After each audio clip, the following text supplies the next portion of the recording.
Can you see where it's going? No, I don't. I'm very comfortable with where it is at the moment. It's still developing. You know, there are things I develop on paper or on digital that I've yet to take into kind of the mural space. Actually, you know, the piece I did in Ravenswood Industrial Estate is kind of, that's a move forward. You know, I've never done a mural like that. That's a new kind of maneuver for me. Also, this one I did in East Dulwich recently is kind of, you know, I never do the same thing twice. So I'm always trying to kind of twist, reform, reimagine. You know, I think that's where it's going. You know, it will keep twisting, keep reforming. I'm always looking at different kind of color schematics and how colors work together or don't work together, which can be as equally exciting. Yeah, I'm always looking for stuff. So I don't know where it will go. About ambition, artistic ambition, is there a burning ambition rather than necessarily a style evolving that you think you've not yet matched? I don't know if I have. There's things I would love to do. You know, I'd love to be more involved in sculpture, but you know, that's about having the tools and the know-how. It's like, you know, I'm going to have to enroll in some kind of class for metalwork or woodwork to kind of really get my head around that. Because like I said earlier, I don't want to just jump into something and not be able to do it properly.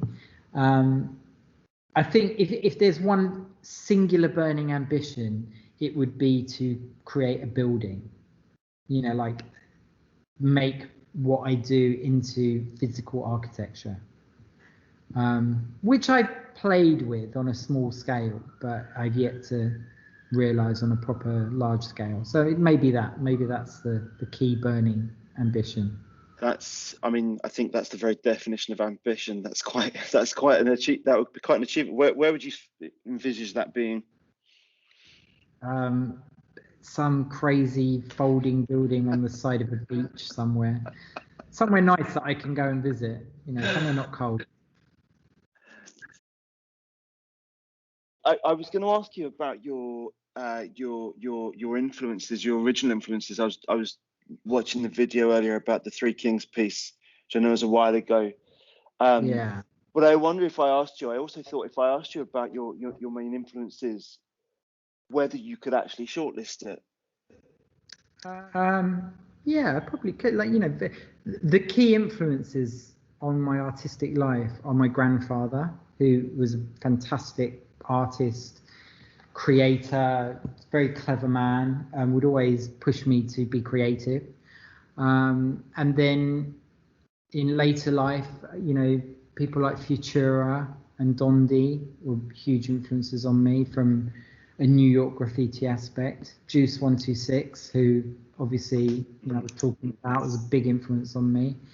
And then kind of post that, I would say I had a very pivotal moment when I realized I wanted to be a fine artist, when I was standing in front of a Jackson Pollock painting called 4 Fathom 5, I think it's called, in Tate Britain. Actually, I was there with my friend Juice, and I stood in front of this painting for, oh God, what seemed like forever. And I was completely enthralled by not just the painting, but how it was made, where it had gone, the journey it had gone to get into to being in the Tate Britain.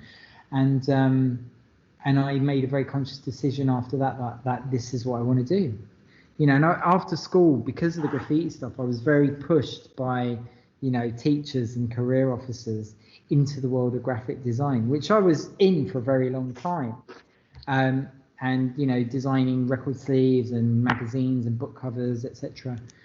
And as great as that was, it wasn't where I wanted to be. I kind of saw myself throwing paint around and being, you know, more Picasso-y.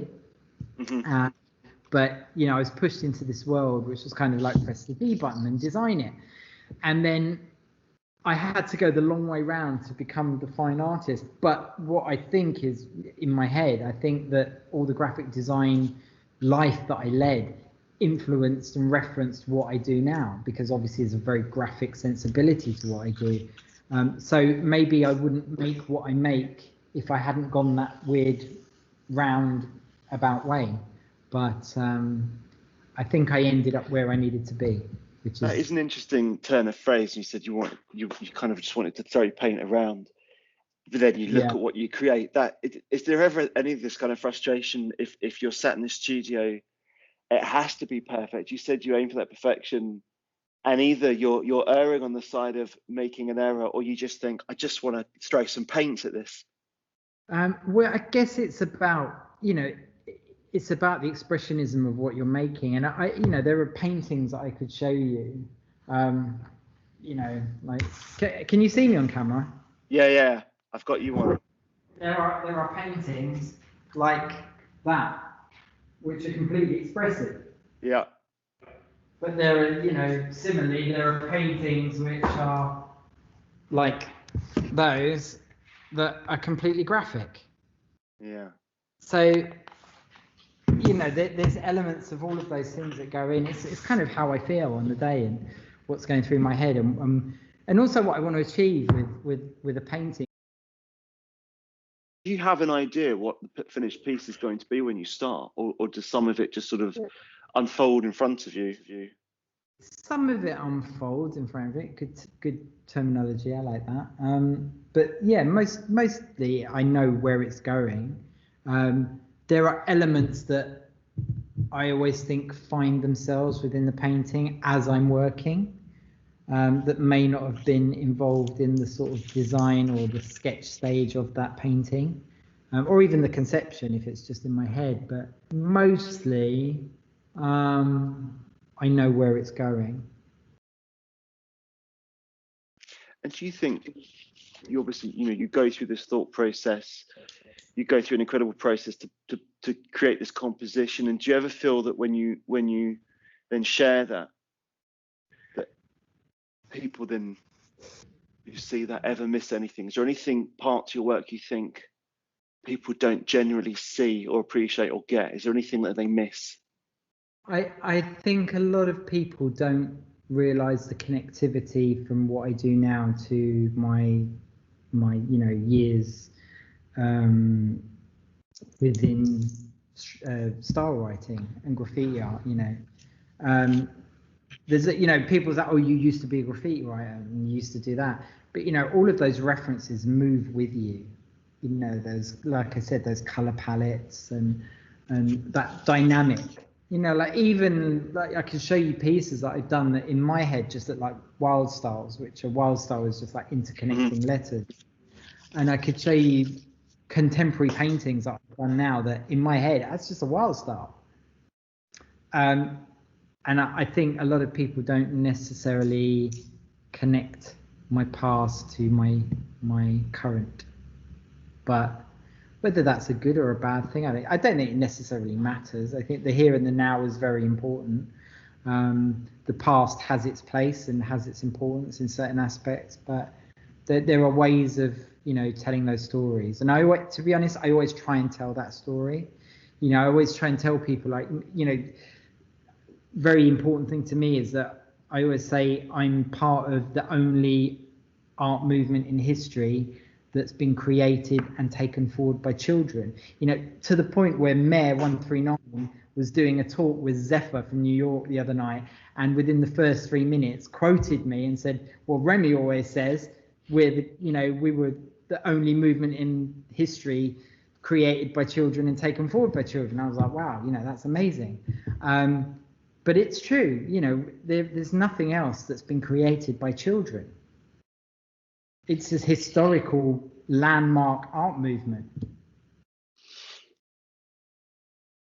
In terms of that, you talking about that sort of disconnect that people, that you see in people when they try and appreciate what you do, it opens up another interesting question, because I asked that question myself around a style change, and you said, well, actually, it's not really changed, it's evolved. So I'm almost kind of guilty of that myself. It's exactly the same thing. And, you know, from someone, you know, I've loved art all my life, but in terms of this area, it's been a more recent sort of exploration. And so then it comes down to the documentation of, I've read and consumed so much literature, so much as what I can find online. But the further you go back, the less is documented. And that might be why, for someone such as me, I don't necessarily get that connection because I don't see it. So I guess the question is, how important is documentation? I think documentation is very important. I'm a huge archivist and documenter of what I do and what I'm part of. I've got a huge collection of magazines, books, clippings, catalogues. When they did the big street art show at the Tate, the curator actually came round to my house and used my library as reference, because I've got so much. So it is important. You know, he wouldn't have been able to, well, I'm sure he would have, but, you know, he needed to kind of invest in part of that story to then retell the story he was telling as a curator. And I think, you know, the stories get lost as well. You know, there's so many stories lost and told in no uncertain terms the wrong way, that I guess documentation is imperative to a degree. I really want to uncover some of your stories. I'm always keen to hear any recollections. I want to hear if there's, you know, falling off a ladder in the middle of the night or getting caught and busted. Have you got any times going back that that stick out in your memories? Oh my God! One, probably 95 or 6. I was painting South London on the sort of train tracks with a friend of mine, and we saw torches coming down the train tracks. I don't think it was for us. I think it was people, you know, workers working or something. And I don't think they saw us, but we ran and kind of ran down to the bank thinking that we could like get out that way. And I lost my friend and I didn't see where he went. And I walked down this bank and I sank into these brambles, probably into like, I don't know, like 2 meters of brambles. I was completely engulfed in brambles. And I started moving, and then I heard the workers right in front of me, and they were working right in front of me. And I fell asleep and woke up, you know, probably, I don't know, 4 o'clock in the morning or something, I don't know. And I managed to get out, climbed over this short fence, and it was so foggy I couldn't see literally 5 meters in front of my face. I was walking with my hands out, like trying not to bump into anything. And I eventually realized I was in the grounds of a school. So I had to climb out of the school and then walk back to my car or whatever. But yeah, I mean, there are numerous stupidity things that I was doing when I was young. Did you ever get caught? Not doing it. Not in the action. Fleeing the scene. Yeah, never caught in the act, as they say. Never get caught in the act. What advice would you give if you could go back and speak to a young you, an 18-year-old you, say, what advice would you go back and give? That's really interesting. What advice? Probably the only advice I would give to myself is don't eat so many sweets. And then your teeth won't be as bad as they are. You won't have to have fillings and stuff. That would be the advice I give to my younger self. What's the best advice you were given? The best advice I've ever been given is, again, by my friend Stormy Mills.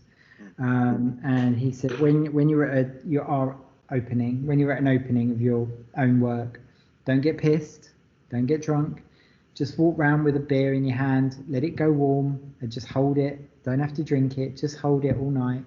And if someone says, do you want a beer? You just go, I've got one, thanks. And that way you won't get drunk and you won't make a tit of yourself. That's one of the best bits of advice anyone's ever given me.